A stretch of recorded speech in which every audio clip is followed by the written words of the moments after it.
levels of inspection according to NFPA 211, which is the National Fire Code. And different levels of inspection are applicable for different circumstances. If I was to come in here and see your fireplace and see that the glass doors were sooted up, I would start a conversation with you about your use and your frequency of use and ask you questions like, do you ever run the fireplace with the glass doors closed? Only at night when going to bed. Okay. And it's not usually full of everything. It's usually down to the last log or two, so it is still hot, but I don't want to leave it not closed and go to bed. Okay. And then from that, I would branch on to things like finding the data plate, which is going to be inside of the fireplace, one side or the other. And that's only because of it being manufactured? Yeah, the masonry fireplace will not have this tag information. Okay. Here we can see on this fireplace that the tag is right here.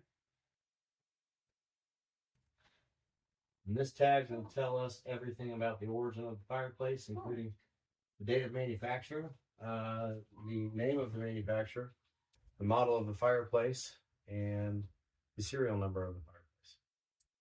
And then from that, I can determine some of the requirements that the manufacturer has stated in their manual for the use or installation of this unit. If I were inspecting this unit, I would also note things like your smoke deflector having some degradation on the front side here and some ash and sooting on the front side. And I would immediately look down beneath that and probably pretty quickly relate that to the use of what's called an aftermarket wood grate. An aftermarket wood grate is not a UL listed part. This is a UL listed, tested, and engineered fireplace. So it gets, we move into some specifics there. Okay. And these are things that the average homeowner has no idea about. Has anybody I had no idea. Has anybody ever used the term aftermarket wood grate? No. It is very much a thing. So this is the equivalent of the original one rusted through, and went to Lowe's and purchased one, which would be aftermarket. Yep. So generally speaking, it will say a manufacturer of a UL 127 fireplace is extremely precise in their language. Okay. Right. But let's say you have a house built, you have a house placed. It's a general contractor or his crews that install this fireplace. They're not going to sit down with you and go A to Z, here's all the things you need to know. They're going to hand you the book, tell you to have a nice day and enjoy your new house. And that's pretty much as far as it goes. And if like me, we're purchasing this secondhand, you don't get any of that at all. So there is a book, a printed book, as well as an online manual that comes with a unit like this. Okay. And one of the things that you can see on this data tag right here, like I said, they're very precise in the language. They always like to tell you, hey, if you don't do what I'm telling you to do, it could cost you your life. So it says right here, big bold letters underlined, warning, risk of fire hazard. Replace grate only with DESA model number 36GR. So what that means is that's not appropriate. When this burns out, when the original one burns out, you can only replace it with the manufacturer's grate. Okay. The reason behind that is these prongs on the front tilt forward. The position of the flame bed is then moved forward towards the opening of the fireplace as well, thus placing heat directly beneath the smoke deflector and causing this paint to go away and all this soot and ash to go. Real reason that is an issue at all is the unit is tested, designed, and engineered with the idea of having the flame bed positioned closer to the back, because directly behind this finish here, directly on top of this metal, is a 2x4 holding it in place. Okay. So if we position fire directly beneath that 2x4, I'm sure we can all come to a general conclusion on what that could potentially lead to, worst case scenario. So when you hire a professional to come into your house, one that specifically is certified, meets those certifications, does have liability and workers' comp, things like that, you should have a certain expectation of service. And it is highly likely that some, if not a majority of the things that they say are probably going to, you know, if you're personally attached to your chimney, they're probably going to hurt your feelings. So these are all the things that are. It's the technician's job to observe, identify, document, and have conversations about operational deficiencies and operational hazards.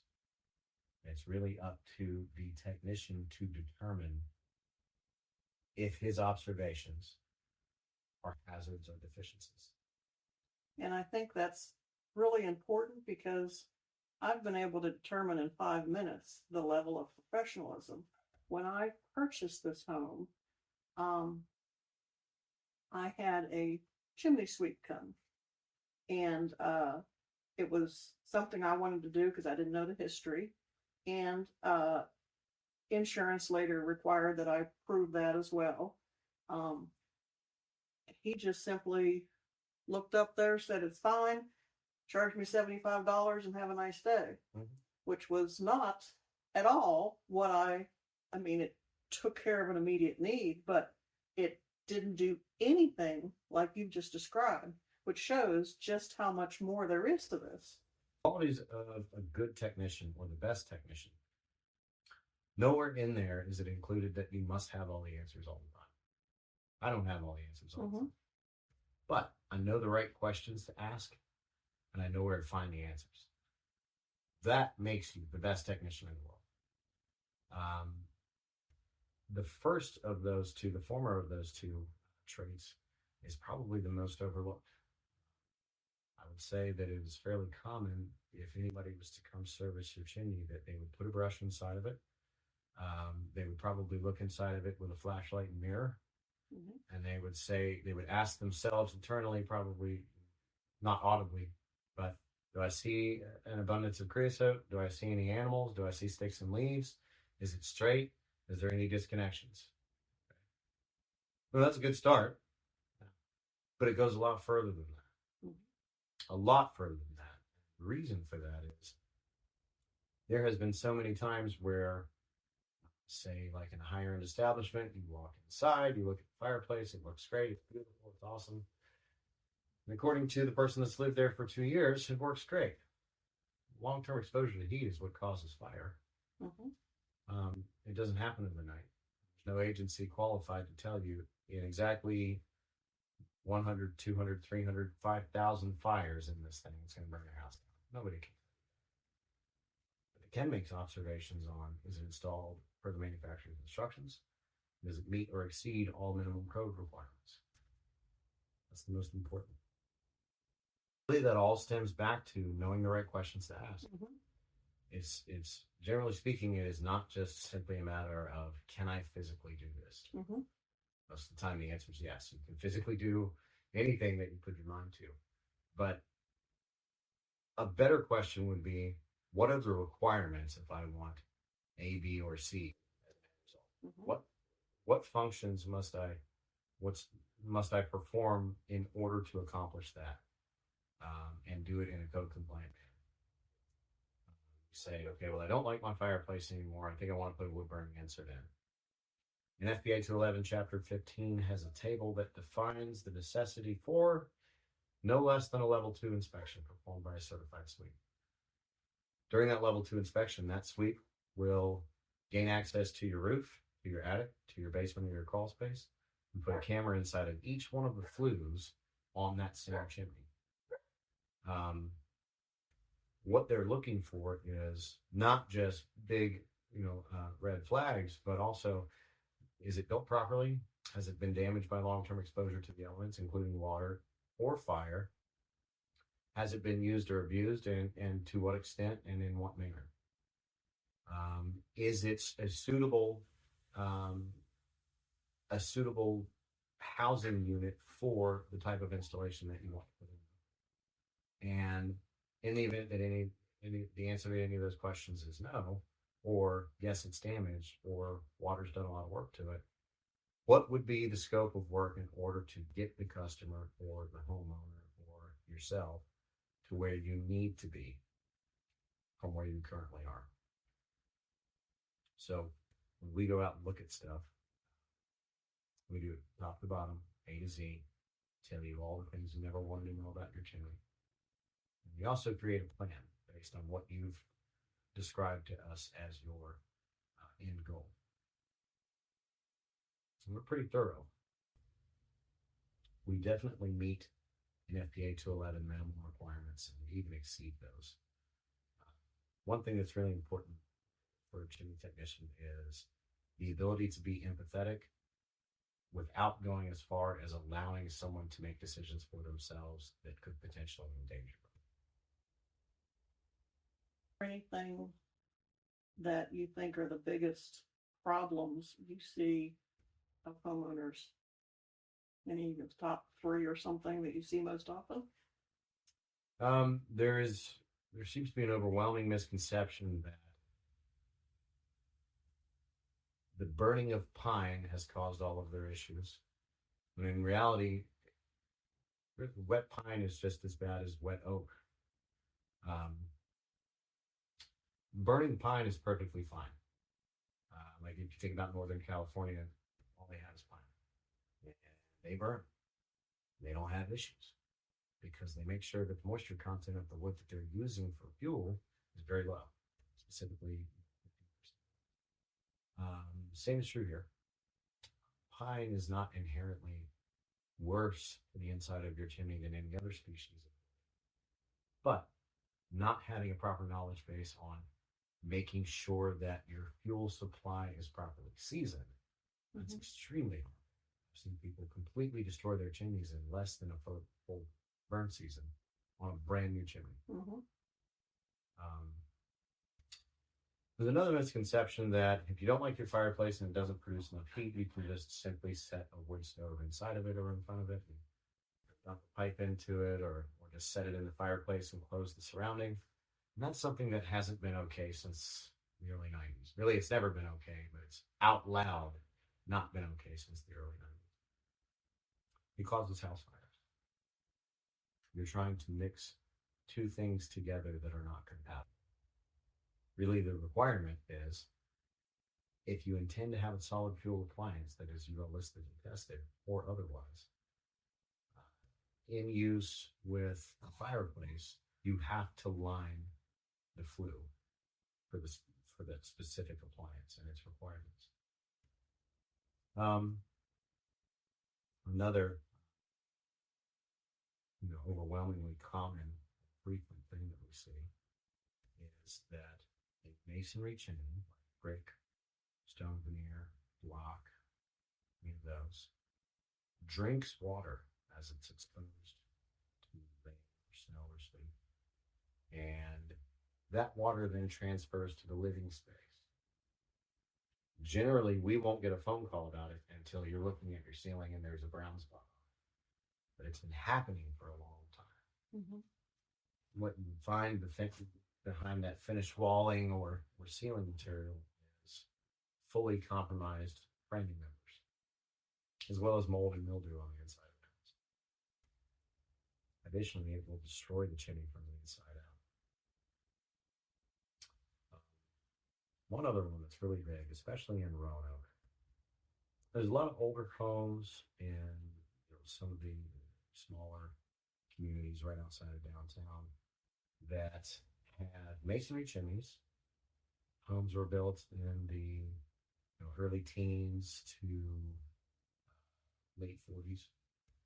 They currently use natural gas appliances as their primary heat. Those natural gas appliances will be venting through the chimney that is not suitable to vent them. The main byproduct of combustion on a high efficiency gas appliance is actually going to be water.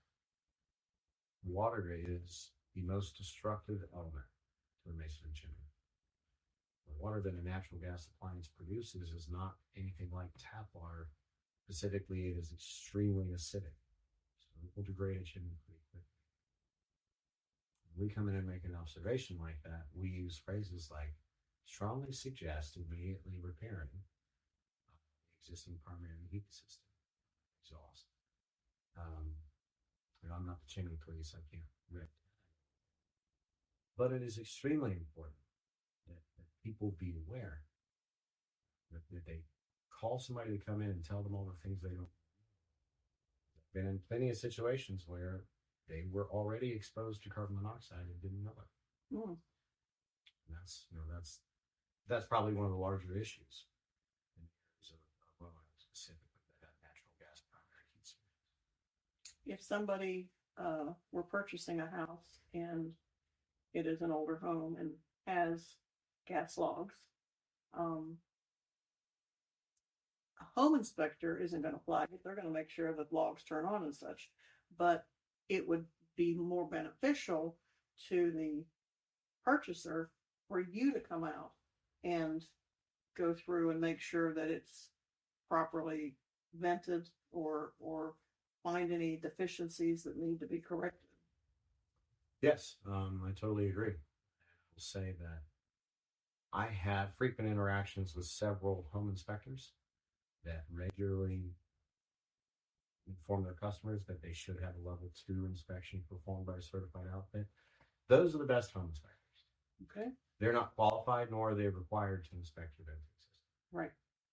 As a matter of fact, the National Board for Home Inspectors prevents them from being able to do that professionally under the licensing for their home inspection. Mm-hmm. Now, if they have another business on the side, there's a chimney service business, that's fine. They can do reliability for that particular business.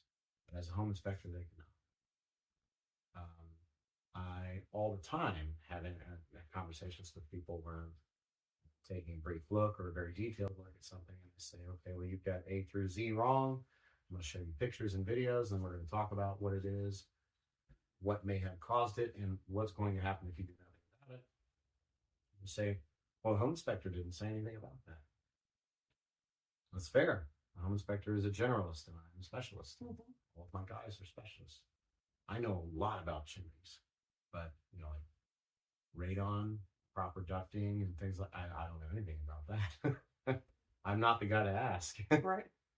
So, a home inspection does not protect you. Correct. In the realm of chimneys specifically. Okay. Well, this has been educational and I really appreciate it. My pleasure. Okay.